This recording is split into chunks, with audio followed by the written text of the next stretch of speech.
नमस्कार, मैं राजन नाई, आप देख रहे हैं सनसनी रिपोर्टर। और इस वक्त हम मौजूद हैं एनएसपी, दिल्ली का बड़ा ही फेमस स्थल है ये।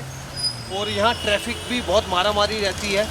और एक हमारे साथ है वो श्रीमान जो मुझे लगता है कि पोल्यूशन के बारे में बहुत अच्छे विचार रख सकते हैं कि पोल्यूशन का स्तर घटा है या बढ़ा है। इनके क्या विचार है श्रीमान से? पोल्यूशन का स्तर तो बहुत ज़्यादा बढ़ा हुआ है। आज भी जो है 350 के आसपास इस टाइम 400 एक आई है। सुबह की बात कर रहा हूँ मैं। सुबह मेरी तो खुद मिसिस को मैं तो खुद भुक्तभोगी हूँ। इस समय जो है प्रॉब्लम जो है ना बहुत फेस करनी पड़ती है। नेबुलाइज़र देना पड़ता है और भी बहुत ज़्यादा समस्याएं जो है ना वो आ जाती हैं।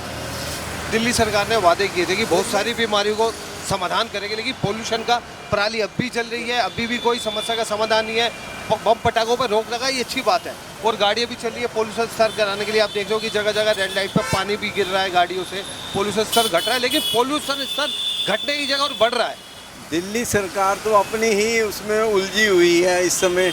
सारे के सारे नेता उसके अंदर गए हुए हैं, तो वो कहाँ से काम करेंगे? वो अपना बचाव कर रहे हैं इस समय। वो सरकार का काम नहीं कर रहे हैं इस समय। जी मनोज शर्मा, मुझे लगता है शाम का टाइम ऑफ टाइम हो गया है। 1 नवंबर पहला महीने का पहली तारीख पहला महीना 1 नवंबर को हम इस वक्त मौजूद हैं नेताजी सुभाष पैलेस के पास रमन के साथ। इनसे पूछते हैं बढ़ते हुए पोल्यूशन को लेकर इनके अपने क्या विचार।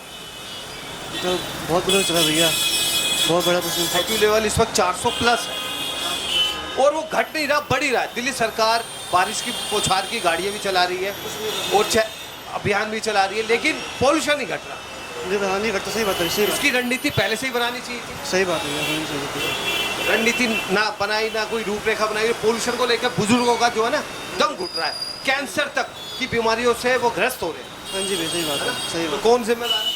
सरकार ही है भैया। बोलिंग एनएसपी में हम इस वक्त मौजूद है। पोल्यूशन का जो स्तर है उसको लेकर हमने एक छोटी सी लोगों से चर्चाएं कर रहे हैं और वार्तालाप कर रहे हैं। क्या नाम है आपका? अहमद अली जी, आप बैटरी का रिक्शा चलाते हैं, अच्छा काम कर रहे हैं, क्योंकि पोल्यूशन में आप एक योगदान दे रहे हैं घटाने में, क्योंकि इससे पोल्यूशन ही फैलता बैटरी वाले रिक्शे। लेकिन पोल्यूशन का स्तर लगातार बढ़ रहा है। क्या कहना चाहिए, कौन जिम्मेदार हो, क्यों? इसकी जिम्मेदार तो सरकार नहीं है। दिल्ली सरकार कोई रूपरेखा या रणनीति बनाती तो हो सकता है कि पोल्यूशन के स्तर पे कोई काबू किया जाता। इसमें तो कमाल वाली बात है। ना? दम घुटता है, नहीं घुटता? शाम के टाइम ऐसा लगता है कि सांस लेने में तकलीफ। पोल्यूशन को लेकर आपके अपने क्या विचार? ये कि पोल्यूशन पे कंट्रोल होना चाहिए। लेकिन दिल्ली सरकार कहती है कि हम गाड़ियाँ चला रखी है, बौछारें कर रही है और पराली पे भी रोक लगा रहे हैं। तो इन बौछारों से क्या फ़र्क पड़ता पोल्यूशन का? वो तो बढ़ ही रहा है लगातार। हाँ, वो तो बढ़ रहा है, उससे कोई फ़र्क नहीं पड़ता। एक ओवन का सही था आपकी नज़र में, लेकिन वो भी अभी कोई आ नहीं रहा। एक तो वो सही था, उससे थोड़ा पोल्यूशन तो आपको नहीं लगता कि दिल्ली के जो नागरिक है वो भी जिम्मेदार है? एक घर में 5 लोग, पाँचों की अलग गाड़ियाँ, जरा सी दूरी पे बाइकों से जाना, 2 व्हीलर से, मेट्रो का इस्तेमाल करें, पैदल चले, साइकिल चलाए। हाँ जी, ये तो खुद है, क्योंकि एक घर में एक सिंगल को जाएगा कार लेके। ये हो कि अगर एक जा रहा तो उसी के साथ दोनों निकल जाए। ऑफिस जा रहा तो एक अलग गाड़ी में, दूसरा अलग गाड़ी में। तो आपको नहीं लगता कि दिल्ली के जो लोग हैं उनको भी योगदान देना चाहिए? हाँ जी, दिल्ली पैदल चले, मेट्रो का खुद कंट्रोल करना चाहिए। इन्होंने कहा कि दिल्ली के जो पैदल यात्री हैं उनका भी एक इसमें अहम रोल है। वो यातायात का कम पालन करे। एक नौजवान युवक और हमारे साथ है, कुछ विचार रखना चाहेंगे?